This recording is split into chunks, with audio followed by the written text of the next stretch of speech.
Okay.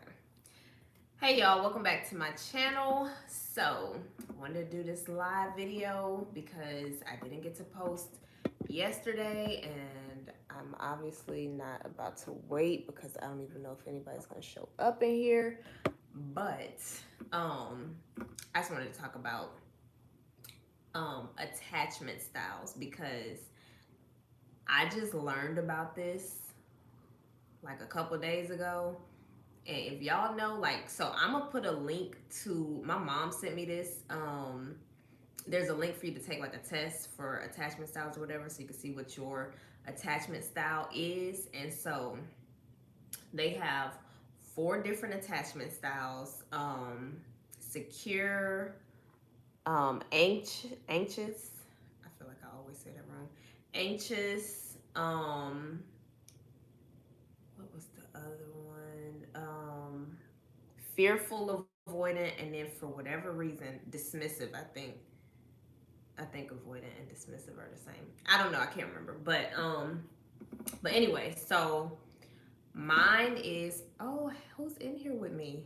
I don't know how to see the comments.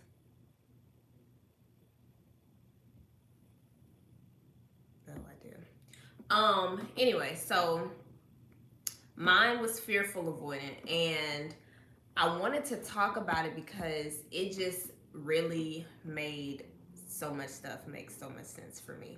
So basically, somebody with a fearful, avoidant attachment style is somebody who like has this desire to be close to people and to have like intimate relationships with people, but at the same time has a fear of being close with people. And so people who are fearful, avoidant, they usually will tend to like start to get close to people, even with like friends.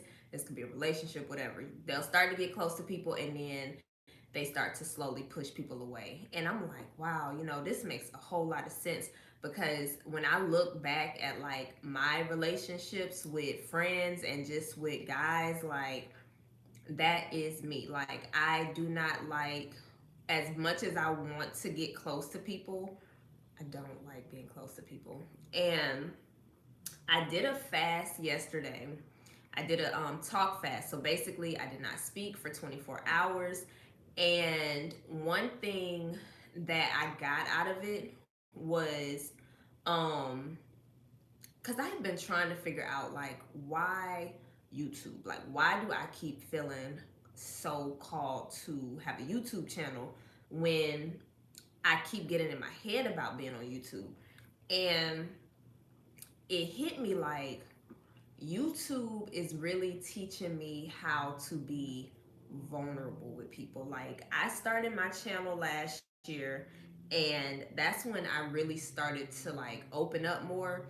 And I think it's hard because I'm putting myself in a position that I'm uncomfortable being in. Like, when you have a YouTube channel, you do start to build like obviously a relationship with your subscribers. Like, so it just feels very, very awkward, but at the same time, like, I appreciate YouTube because it has really brought me out of my shell so much. But I think that at the same time, like, I get in my head and I'm like, oh my gosh, because another trait of a fearful avoidant person, for one, fearful avoidant people of all the four attachment styles are said to be like the most insecure. And insecurity is one thing that I have struggled with my entire life.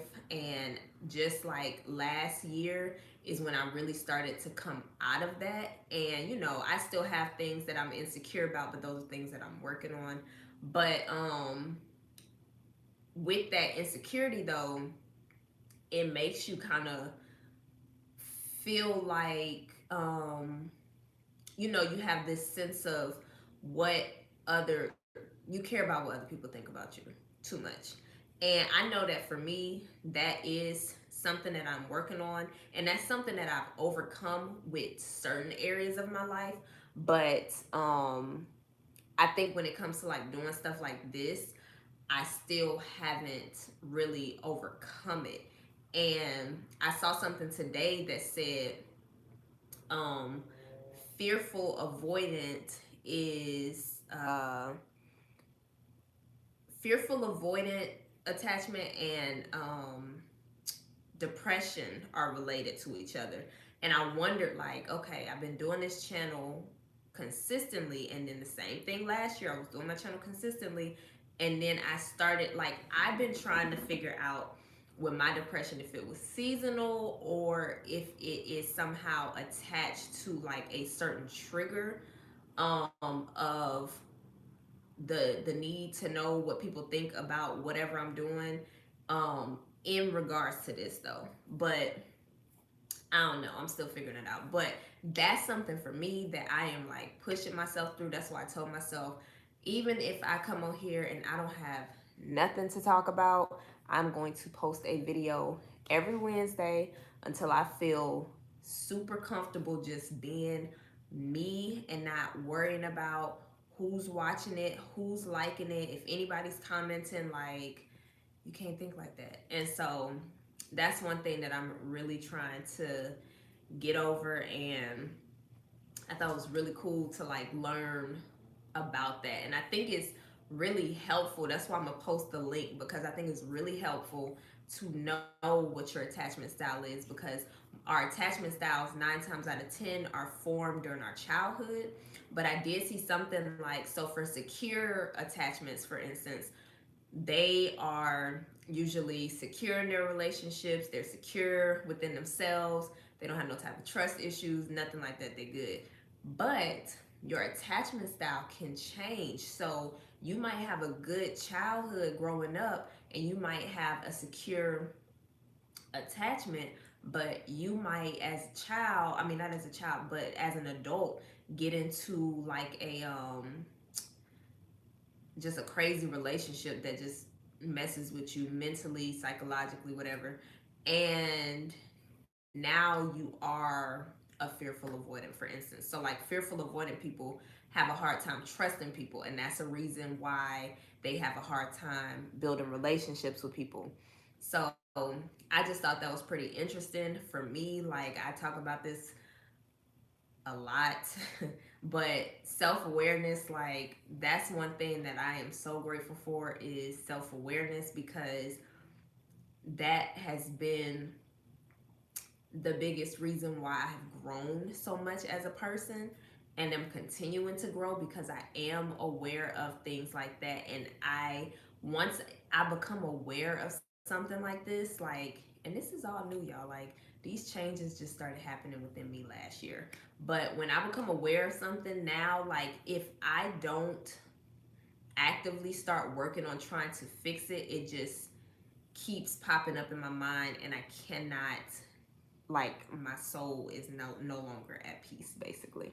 But so I'm trying to figure this whole fearful avoidant thing out, because I do want close relationships in my life. So, and then another thing that I thought was interesting was, like, they said that people who are fearful avoidant, like, they even have a hard time in therapy because they have a hard time being vulnerable with people.